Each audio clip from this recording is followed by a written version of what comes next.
જય વાઘેશ્વરીમાં મમ્મી કિચનમાં તમારું સ્વાગત છે। આજે આપણે ગુંદાનું શાક બનાવવાના છીએ। હવે 250 ગ્રામ મેં ગુંદા લીધા છે। આ ગુંદાના આપણે પહેલા સૌ પ્રથમ ડીટિયા કાઢી નાખી। બધું સ્ટેપ બાય સ્ટેપ હું તમને બધું સરસ શીખડાવીશ। તમે શાંતિથી મારો વિડીયો તમે જોઈજો અને લાઈક કરવાનું ભૂલતા નહીં। કાચી કેરી લીધી છે, તેને આપણે સાલ ઉતારી નાખી।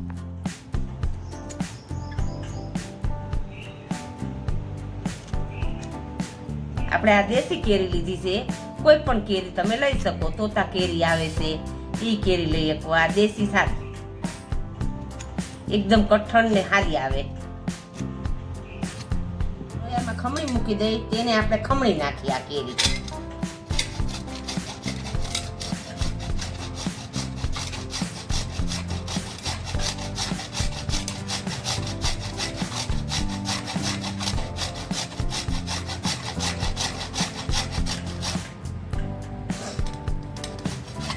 આમ ફરતી ફરતી ખમણવાની, એટલે ગોટલો કે કઈ હોય ને એ ન આવે।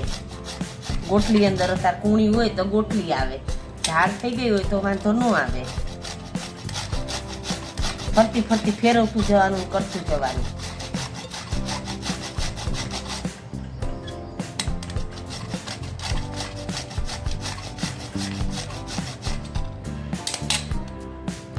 આપણે અડધી કેરી લીધી છે, કારણ કે ગુંદા આપણા 250 છે એટલે આખી કેરી ન જાય તો બહુ ખાટું થઈ જાય। આ ગુંદા કેરી નાખવાનું શું કારણ કે ગુંદા ચીકણા હોય ને એટલે આ બિલકુલ ચીકણા ન હોય, તમારે ચીકાશ બધી વહી જાય અને ખટાશમાં પણ સારું લાગે। ખટાશ હોય પણ ધારી મીઠાશ જોઈ પાસે, એટલે આમાં દળેલી ખાંડ પણ એડ કરવાની છે।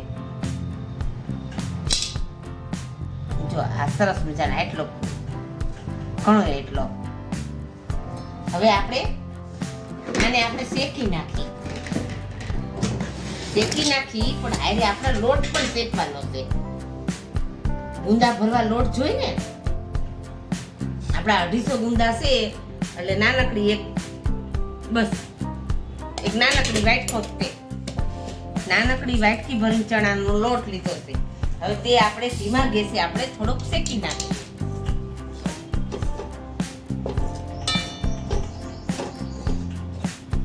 બહુ નહીં શેકવાનો, સહેજ જ શેકવાનો, આની કચાશ દૂર થાય ને એટલો જ તે, બાકી નહીં।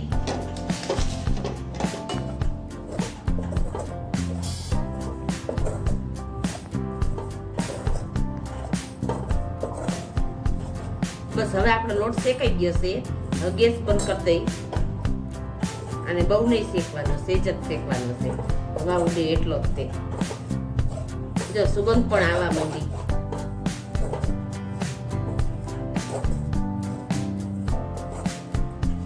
ફરી પણ ગયું છે।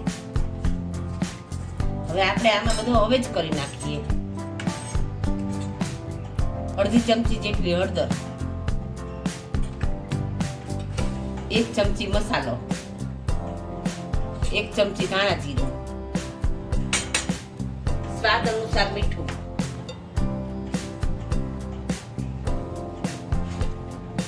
ખાંડ 2-3 ચમચી જેટલી,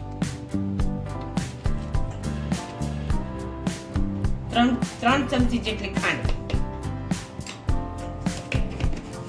ઘણા ગુંદામાં ખાંડ નાખે છે, ઘણા નથી નાખતા। અમારે છે ને સેજ ગળપણ વાળું ખાવાની ટેવ, એટલે અમે થોડુંક ખાંડ નાખવાની।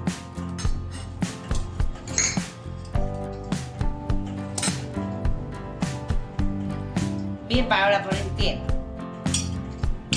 હવે આપણો બધો હવે થઈ ગયો છે આમાં।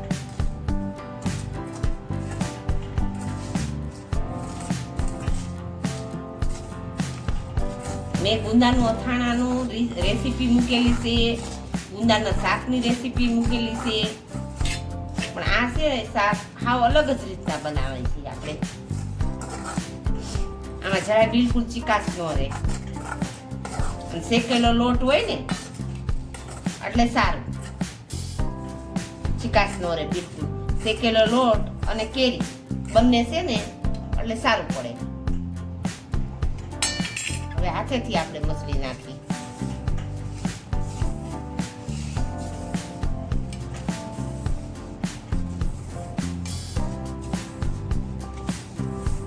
હવે આપણે મસાલો ભેળી નાખ્યો છે. આપણે ગુંદાના ઠળિયા કાઢીને આપણે ગુંદા પર નાખીએ. એક આપણે કાળા કલરનું ઝઘડું લીધું છે, એના આપણે આવી રીતના ટીચી નાખી એટલે આપણે નીચે ચીકણું થાય નહીં અને ઠળિયા પણ આમાં નીકળી જાય. નીચે લાદી આપણી બગડે નહીં. આમાં મીઠું લેવું હોય તો લેવાય, કાઢવામાં ઠળિયો, ન લેવું હોય તો ન લેવાય.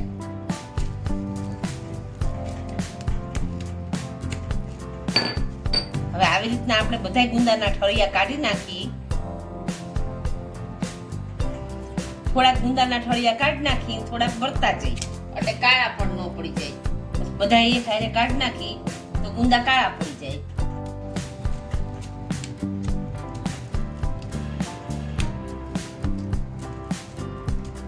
આ રીતના આપણે ભરી નાખવાના. આ થોડાક અધૂરા રહે ને તો પણ વાંધો નહીં. આપણે અથાણું કરવાનું હોય ને તો આખા ભરવાના હોય. તોય મેં જો કે આખા જ ભર્યા છે બધાય. તે જો બિલકુલ ચીકણા નહીં રહે તમારે. અત્યારે કેરી બહુ સરસ આવે છે બધું, એટલે કેરી નાખીને આપણે જે કરવું હોય કરી શકાય.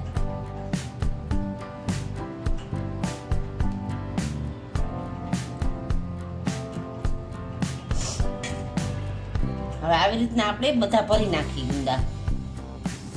હવે આપણે ગુંદા બધા ભરી નાખ્યા છે અને તે આપણે બાફવા મૂકી દઈ. જો અને સેજ અમથો થોડો કમથો મસાલો વધ્યો તો એ વચ્ચે મૂકી દીધો છે એટલે એ પણ આને બફાઈ જાય.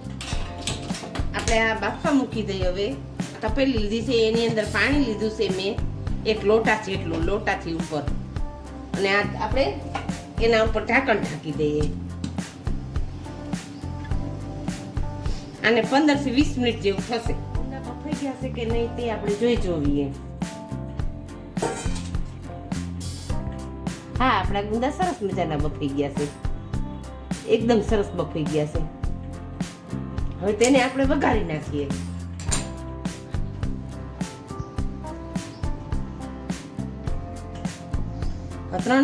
ત્રણ થી 4 પાવડા જેવું આપણે તેલનું, તેમાં આપણે જીરું એડ કરી દઈએ.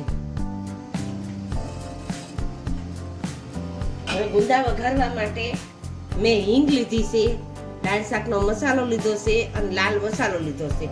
દાળ શાકના મસાલાની રેસીપી મારી ચેનલમાં છે, તમે જોઈ શકો છો. જીરું એકદમ થઈ ગયું છે. હવે આપણે હિંગને એડ કરી દઈએ.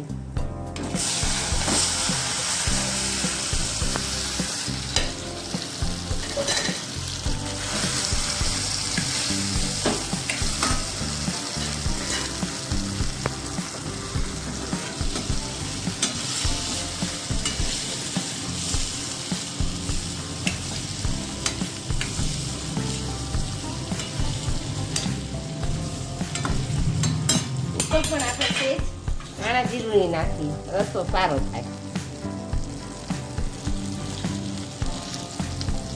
અને થોડોક અમથો મસાલો.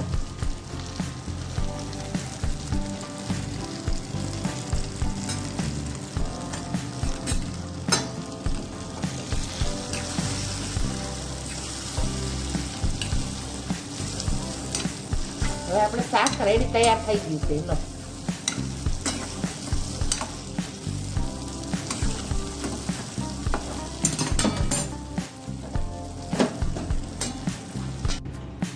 અલગ જ રીતના આપણે ગુંદાનું શાક બનાવવાની પહેલા રેસીપી મૂકેલી જ છે ગુંદાના શાકમાં, પણ એનેથી હાવ અલગ જ બનાવી છે.